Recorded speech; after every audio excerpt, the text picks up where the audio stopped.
Hello, I'm Daniel Meza, and today is April 9th, 2020. The following footage is an interview I did about Erikson's developmental stages. Hello, Daniel. Thank you for letting me interview you regarding Erikson's psychosocial stages of development. The purpose of this interview is for you to demonstrate your understanding of the theory and how the theory applies to you and students you currently teach or plan to teach. Imagine I have never heard of Erikson's theory of psychosocial development.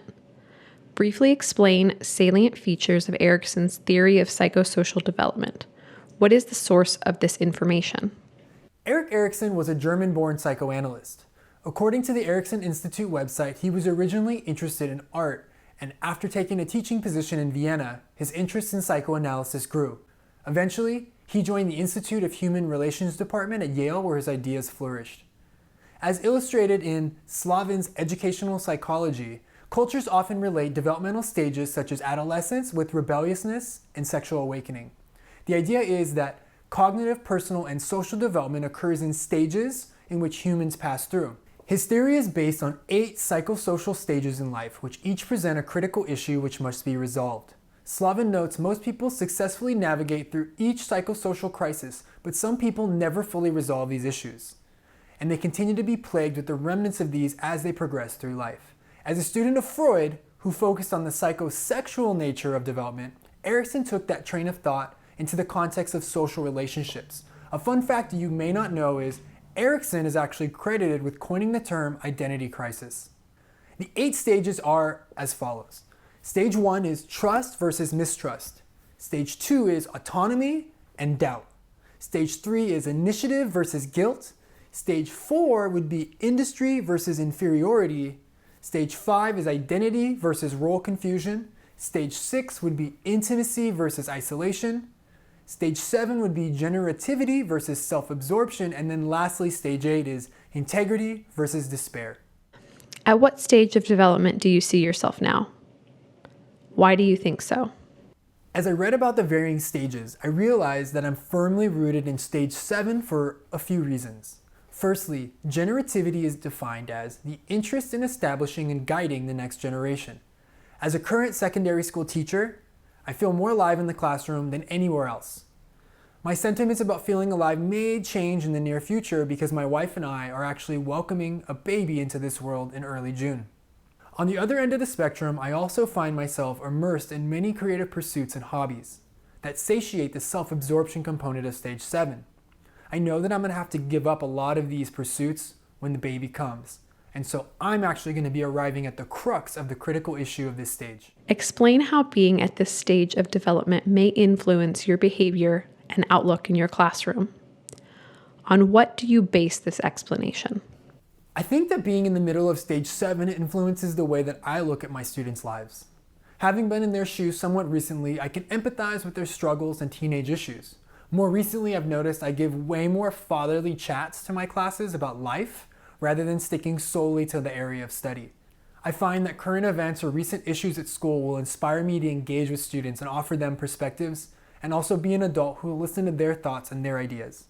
As a teacher, I feel a heavy responsibility for the character development of my students as we progress together throughout the year.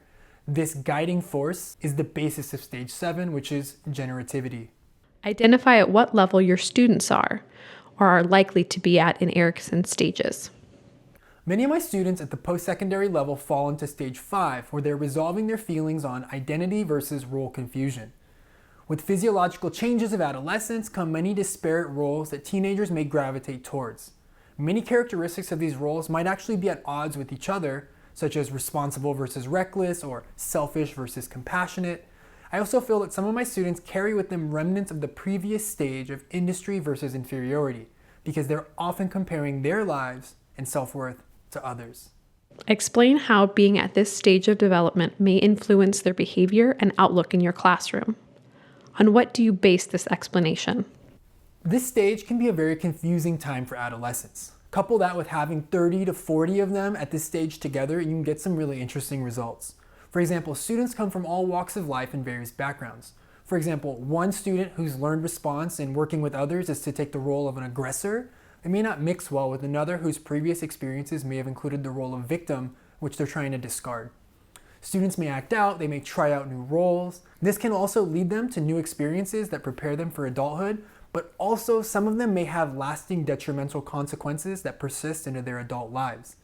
Often as students progress through this stage, they begin to assimilate their various roles and learn to compartmentalize them. A common idiom that adults use is that we wear different hats. What might be some disconnects between you and your students, keeping the differences in the two stages in mind?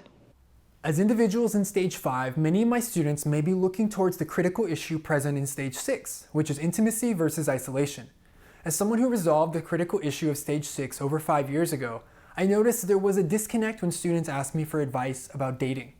Not only is there the generation gap, but times are rapidly changing and my experiences in stage 5 and 6, they're really different from the realities of today.